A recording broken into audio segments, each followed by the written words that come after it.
തിരുവനന്തപുരം കനകക്കുന്ന് കൊട്ടാരത്തിൽ നടക്കുന്ന എൻ്റെ കേരളം പ്രദർശന വിപണന മേളയിൽ വൻ ജനപങ്കാളിത്തം.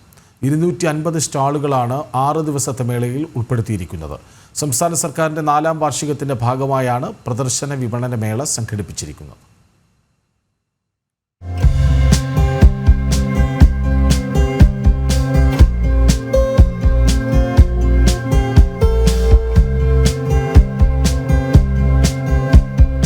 കനകക്കുന്നിലെത്തുന്നവർക്ക് മുന്നിൽ കാഴ്ചകളുടെയും കൗതുകങ്ങളുടെയും ലോകം. 250 സ്റ്റാളുകളിലായി വിവിധ ഉൽപ്പന്നങ്ങളുടെ വലിയ വിപണി. 161 സർവീസ് സ്റ്റാളുകളും 81 കൊമേഴ്ഷ്യൽ സ്റ്റാളുകളുമാണ് തയ്യാറാക്കിയിരിക്കുന്നത്. പ്രദർശന വിപണന മേളയുടെ ഉദ്ഘാടനം മന്ത്രി വി ശിവൻകുട്ടി കഴിഞ്ഞ ദിവസം നിർവഹിച്ചിരുന്നു. കേരളത്തിന്റെ നേട്ടങ്ങൾ അവതരിപ്പിക്കുന്ന ഇൻഫർമേഷൻ പബ്ലിക് റിലേഷൻസ് വകുപ്പിന്റെ പ്രദർശനം, ഭക്ഷ്യമേള, പുസ്തകമേള, സ്പോർട്സ് പ്രദർശനം, മിനി തിയേറ്റർ ഷോ, കാർഷിക പ്രദർശന വിപണന മേള, സ്കൂൾ മാർക്കറ്റ്, ഫ്ലവർ ഷോ തുടങ്ങിയവ മേളയുടെ പ്രധാന ആകർഷണങ്ങളാണ്. സ്റ്റോളുകൾ കൊള്ളാം, നല്ലതാണ്.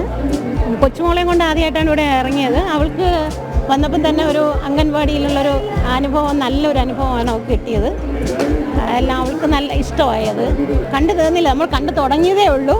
കുട്ടികൾ മുതിർന്നവർക്കും എല്ലാം കാണാൻ പറ്റുന്നത് തന്നെ നല്ല ഇതാണ്. ഉപകാരമുള്ളത് തന്നെയാണ്.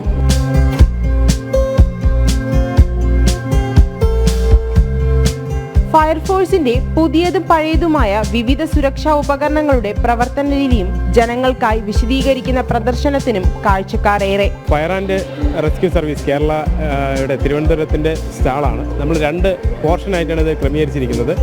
ഇൻഡോർ പോർഷൻ ഇവിടെയും ക്രമീകരിച്ചിട്ടുണ്ട്, ഔട്ട്ഡോർ ആയിട്ട് നമ്മൾ പുറത്തും ക്രമീകരിച്ചിട്ടുണ്ട്. ഇപ്പോൾ ഇൻഡോർ പോർഷനിൽ നമ്മൾ കാണിക്കുന്നത് ഫയർ ആൻഡ് റെസ്ക്യൂ സർവീസിൽ പണ്ട് കാലത്ത് ഉപയോഗിച്ചിരുന്ന ഉപകരണങ്ങൾ മുതൽ അത്യാധുനികമായ ഫയർ ഫൈറ്റിംഗ് റോബോ വരെയുള്ള ഉപകരണങ്ങളാണ് നമ്മൾ ഈ സ്റ്റാളിൽ പ്രദർശിപ്പിച്ചിരിക്കുന്നത്. ആ ഉപകരണങ്ങളുടെ പ്രവർത്തനം ഉൾപ്പെടെയുള്ള കാര്യങ്ങൾ ലൈവായിട്ട് പ്രവർത്തനങ്ങൾ വരെ നമ്മളിവിടെ പ്രദർശിപ്പിച്ചിട്ടുണ്ട്. ഇന്നലെ തന്നെ നല്ല പോസിറ്റീവായിട്ടുള്ള സമീപനമാണ് ജനങ്ങളിൽ നിന്നുണ്ടായത്. അവരെല്ലാം അറിയാൻ താല്പര്യത്തോടു കൂടി ഓരോ സ്റ്റാളിലും എത്തുന്നുണ്ട്.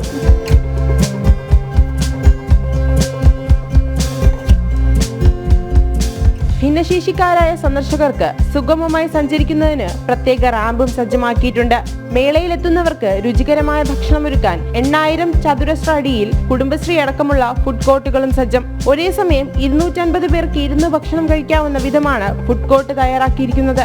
കർഷക സമൂഹത്തെ ഓർമ്മിപ്പിച്ചുകൊണ്ടുള്ള കാഴ്ചകളും തനത് കളിമൺ പാത്ര നിർമ്മാണവും എല്ലാം വേറിട്ട അനുഭവം.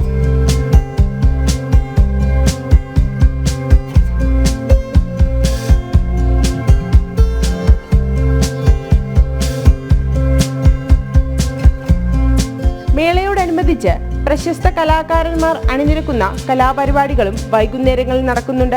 മെയ് 23-ന് പുത്തരിക്കണ്ടം മൈതാനത്ത് നടക്കുന്ന സംസ്ഥാനതല സമാപന സമ്മേളനം മുഖ്യമന്ത്രി പിണറായി വിജയൻ ഉദ്ഘാടനം ചെയ്യും. ജനം, തിരുവനന്തപുരം.